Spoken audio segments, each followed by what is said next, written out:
Hi, fam. Welcome back to another episode of Psychic Scoop. I am your host, Steffi, aka Spirit Sis. Today's episode is going to be quick. We're going to be in and out.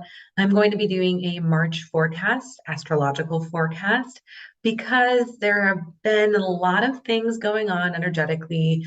I've gotten so many DMs and text messages from even my personal friends saying, "What the heck is going on? I feel weird. Could you help me?" And I thought, you know what? I'm just going to record this and put it out into the ether because if a lot of people are asking me, I know there's many, many more who aren't that might need the support. And we do have two major transits happening.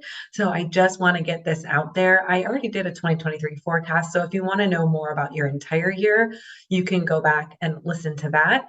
But for now, we're just going to talk about March 2023. And even if you're listening to this after March, it's always good to listen to just hear patterns and how things are shifting for you for your sun or your rising sign.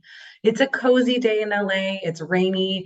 I did this podcast very impromptu. So if you're watching on YouTube, I apologize for I look like a little ragamuffin. I'm wearing this like big baggy sweater, no makeup. There's actually like a little bit of residual makeup from last night. We just don't care. It's Pisces season. We're here to receive. We are here to, I don't want to say lazy because that is a very bad stereotypical Pisces thing, but we're here to not be in the physical plane and we are in the spiritual plane.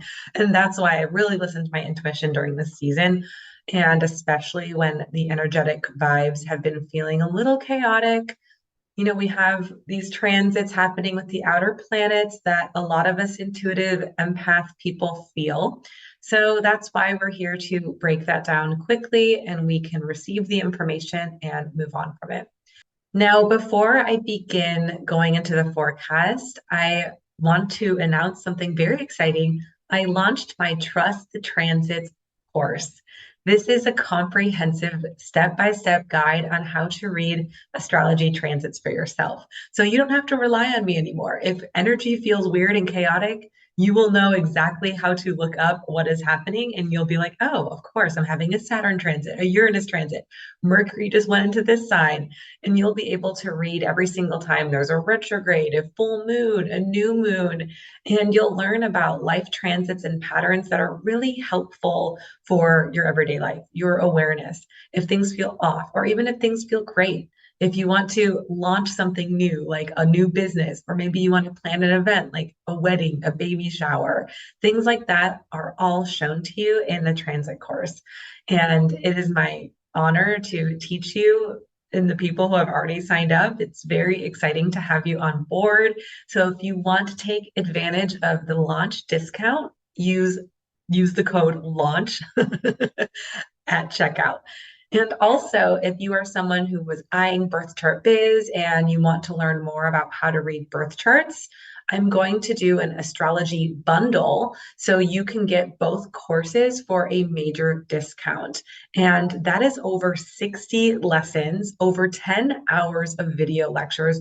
This is so juicy, and the information there will help you if you want to maybe use astrology in your business or an add-on to your business, or if you want to be a full-time astrologer, or even if you just want to learn about the planets and how they are affecting us in everyday life. You don't have to do it for your business, even though it's definitely something for a side hustle that I totally recommend.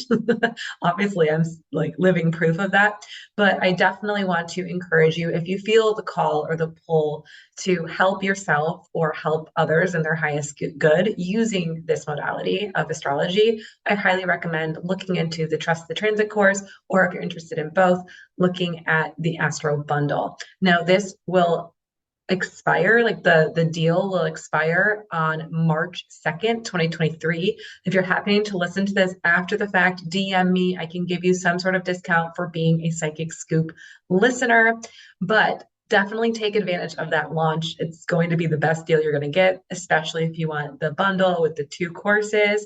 And I also have a 6-month payment plan. You can pay that over time and you still get full access to the course right away. So just wanted to get that out there. Thank you so much for your ongoing support. These courses mean so much to me. I put my blood, sweat, and tears into them. And I know that the world will be a better place if we all just understand and know astrology. I will take that to my grave. I feel like it's changed my life in so many ways. It made me leave a dead-end job, dead-end relationships. It's made me feel confident in my everyday decisions. Anyway, if you want to know more info, I have all of that in the show notes. So, okay, let's move into the forecast for March. The reason I'm feeling called so strongly to do this is because we're having two major outer planet transits that are going to affect us for many, many years to come, starting this March. So definitely good to have awareness of that. I'm going to go in chronological order. That way, if you want to listen back to this at any point in the month, you'll be able to bookmark where it's at and just feel feel the vibe of whatever the forecast is giving you that day. Let's just start right away with the full moon in Virgo happening March 7th. Now, this full moon every year is always a little funky because Virgo moon in general tends to be a little analytic and pragmatic. And the moon likes to be spiritual and whimsical, especially during Pisces season, because this is the season of spiritual channeling and spiritual consciousness. So having a full moon in Virgo, it really pulls on the opposite ends of both of those spectrums. So sometimes during Virgo full moons in the past, I have noticed people being very self-conscious of themselves, being very hard on themselves, very critical of themselves. So I just want to throw in, if you are feeling that self-saboteur or your inner monologue isn't necessarily positive, take to that full moon to release and let go. Full moons are great for that. So if you want to do some sort of ceremony of all the things that you are criticizing yourself for, and you want to burn that inner critic, this is a really good moon for that. I just found this to be a more difficult moon in the past. And I think almost every year I always do some sort of post or an email about it because I've noticed in myself, my South Node is in Virgo. So I've noticed that that will come up during these themes during Pisces season, but especially for that full moon in Virgo. And remember, the full moon is when the sun and the moon are on opposite sides of each other, right? 180 degrees. And so that's when using those dynamics of the polarities are going to really assist you in a ceremony. Now, March 7th, that's not all that's happening. March 7th, also, we have Saturn moving into Pisces. This is a big freaking deal. Saturn takes a while to move from sign to sign. Now, we are finishing up our karma with Saturn in Aquarius. Now, I just want to give you a little timeline of when this started. Saturn entered Aquarius in March 2020. Remember what else happened in March 2020? The global pandemic. Now, Saturn, there was a lot going on astrologically during that time, but Saturn is the Lord of karma.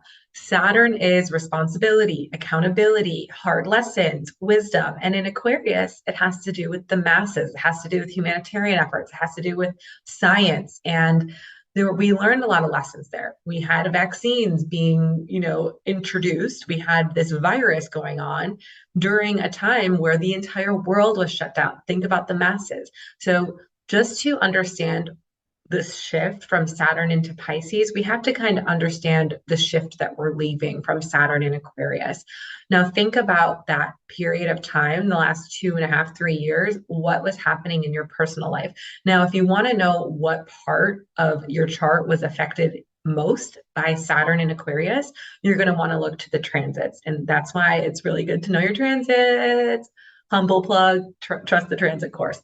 But anyway, so let's talk about Saturn moving into Pisces. Now, if you were born in 1993 through 1996-ish, you are going to be having your Saturn return very soon. So this is probably going to be a massive hit for you here. Saturn is self-undoing, and Saturn in Pisces is a little more of a difficult placement, no lie, because Saturn is rigid and Saturn wants to be that structured disciplinarian, that accountable force in your life. And in Pisces, it's really that whimsical, that receptive, that spiritual, creative flow place. So when you're mixing those together, on a low vibration, this can lead to isolation or loneliness, victimhood, very possible with that Pisces placement. So Saturn will come in and be like, well, how are you speaking and talking to yourself? And it will kind of teach you lessons in that way. Now, on a high vibration, it will help you in the areas of focus in Pisces, wherever that is in your chart, but also in Pisces theme as a whole. Think about Pisces as a spiritual practice. Maybe you have been intuitive your whole life, but you don't really know how to hone your gifts. Well, Saturn and Pisces might be like, okay, let's really try this for real. You have to practice every day with your intuition. You have to sit in meditation. You have to use the tools to finally get a hold of your intuition or your spiritual practice. Or maybe it's your creativity because Piscean nature is very creative.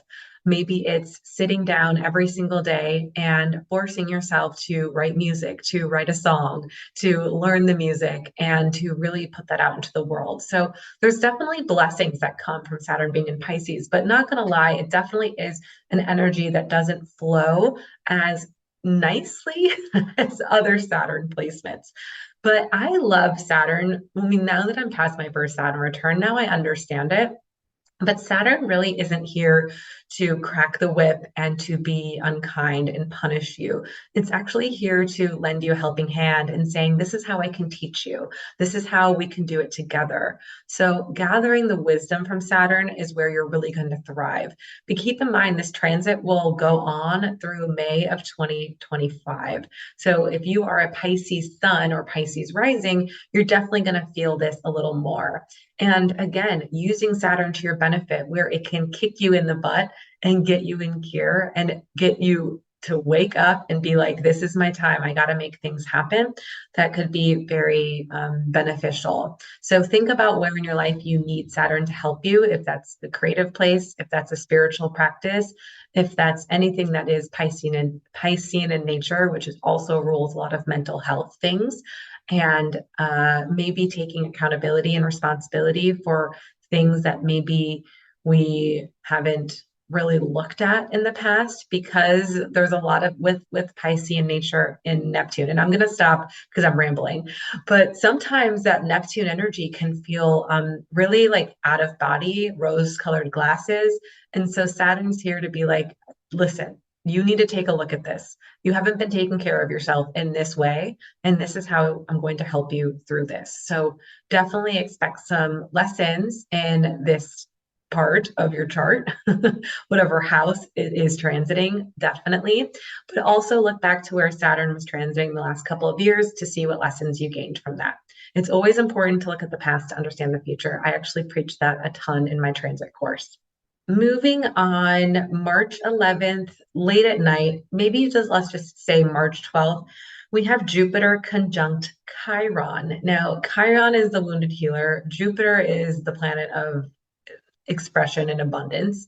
So on a high vibration, this could lead to really kind of healing and unturning some wounds and really kind of looking at them in a philosophical way. On a low vibration, this might mean maybe exaggeration of wounds or feeling them a little deeper on the surface.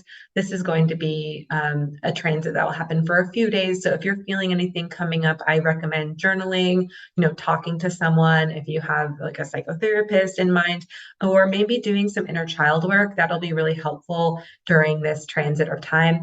And I also recommend during Chiron transits to be gentle with yourself. And if you feel like helping other people during this time and getting the focus off of yourself and onto helping, because it is the wounded healer, right? Healer. So you can heal other people if you're feeling down, or seek support when you can.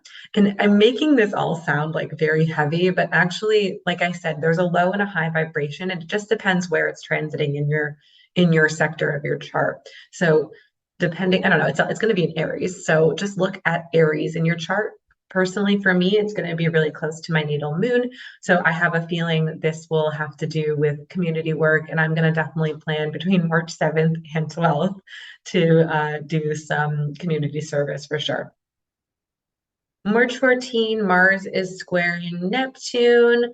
I think this is a good time to lay back, be easy on yourself. Sometimes you might feel the need to like get your creative work out there or get passion projects out there, but I actually would just see how you feel because sometimes Mars can lead to this like inner aggression or inner energy. It could just be a lot of energy swirling.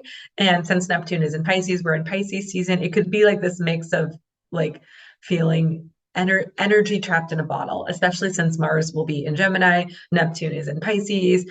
They're both mutable signs. You're going to feel like, I want to just get going with this. I want to I want to turn a new leaf. I want to start something new. I don't recommend starting anything new under this transit, but it's a short, day or two transit. So maybe just wait till Mars moves on before you do anything as far as creativity is concerned. March 16th, we have Venus moving into Taurus. March 20th is the start of Aries season and is the spring equinox, aka the start of the astrological new year. Now, keep in mind, every single person has a different day they celebrate New Year's Eve, depending on, I said New Year's Eve, but it really is New Year's Eve in your personal astrological chart. I also teach you that in Trust the Transit course. I know this sounds like a big plug, but I'm serious. Like, there's so many goodies in there. And instead of me explaining it, I'm like, nope, you should go look at the course because that's actually one of my favorite lessons. I teach you to the exact day that you will have your new year and the cycle leading up, the 30-day cycle leading up, and how that's really I can't speak today, critical for your growth every single year.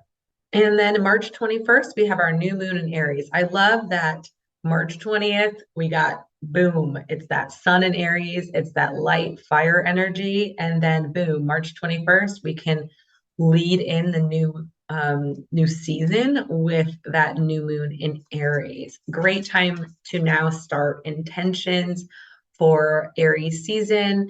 And Aries season has a lot to do with using and optimizing your personal strength and energy and doing things you're passionate about. So this is the time where you might feel a burst of energy because, like I said, the beginning of the month, there's just a little bit of that shift when Saturn moves into Pisces, and then we have those little transits, with Chiron and Mars that might just question our sanity a bit, especially after that full moon in Virgo. So honestly, March 20th, there's going to be that like new fresh energy that's really kicking in.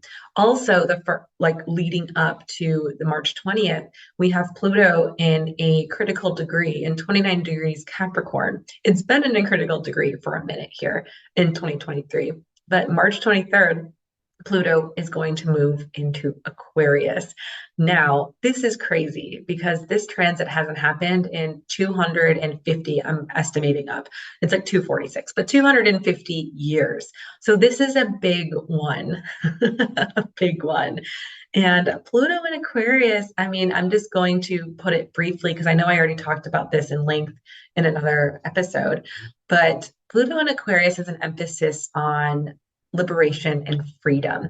It also has an emphasis on humanitarian efforts being in Aquarius, but also Uranus and Aquarius energy is crazy with science and innovation. And I am excited to see what happens with these new generation of kids being born in Pluto and Aquarius, but also in general, the next, how many years? I think it doesn't really transit into Pisces into like 2044. So we're going to have Pluto and Aquarius for a minute here. But honestly, it's crazy. I'm excited to see what will happen. Pluto is the outer planet and it's that generational change. So things will happen slowly and surely as far as Pluto is concerned. And we don't have to worry too much on a day-to-day, like thinking about what Pluto's up to. I try not to, but Pluto will shift and change through time. And I'm excited to be alive for it.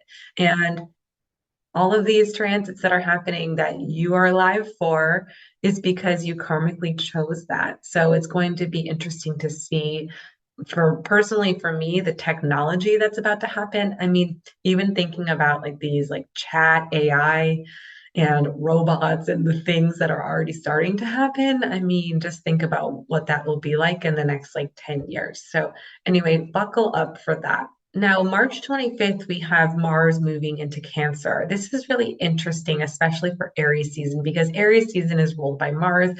It is that let's go, let's do things, let's get these projects started, let's launch. I'm ready to move. I'm ready to like feel this energy. It's very physical. And Mars in Cancer is actually at its down position. It's at its fall. It's in a docile position. So how can we use the energy of that sun in Aries and also with Mars in Cancer? This is being reflective. This is being emotional. This is maybe a little bit passive.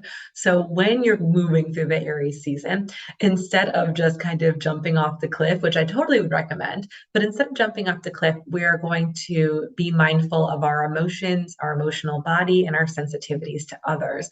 So definitely putting like in considering other people, but also maybe just, really being mindful of how you are treating yourself and taking care of yourself during this time. So definitely interesting. Look to where Cancer is in your chart, and that's going to tell you a little bit about how this Mars energy will impact you.